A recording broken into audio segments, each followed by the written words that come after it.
Brent and Amanda, if you remember, last Wednesday, the public hearing on this bill lasted more than 20 hours. Now, right now, I'm standing with Dawn Jolly from the Connecticut Freedom Alliance. She tells me she was there almost the entire time, and she is opposed to this bill.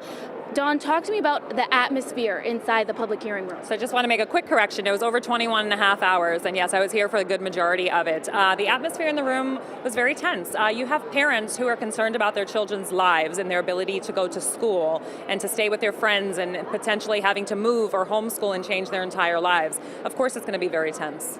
Now, what's running through your head right now? What's your initial reaction?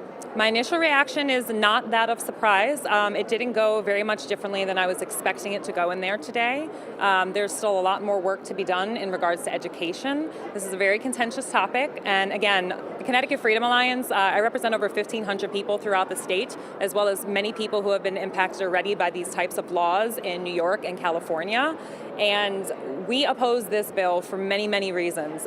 For some people, it's religious reasons. For some people, it's because their children have suffered bad reactions. For some people, they fully vaccinate and they have no problem with that, but they are not okay with the tyrannical government overreach that this bill is proposing in its many forms. So there are many reasons why people get behind this fight. It's not just anti-vaxxers. I just want to dispel that.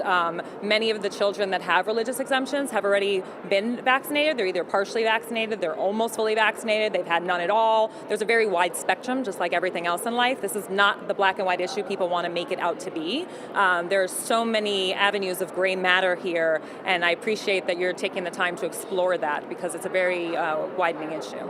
With the decision being made now, what's next? So this is just the first step, right? This is just voting to get it out of committee. It could bounce into another committee. It could go straight to the House, and we'll see what happens in the House, whether there's enough support to pass this through to the Senate or not. It would have to pass the House and the Senate to go to the governor's desk, and we are anticipating that that will not happen for the simple fact that there are enough people involved that are understanding how important this is, and they're speaking up, and they're getting loud for good reason.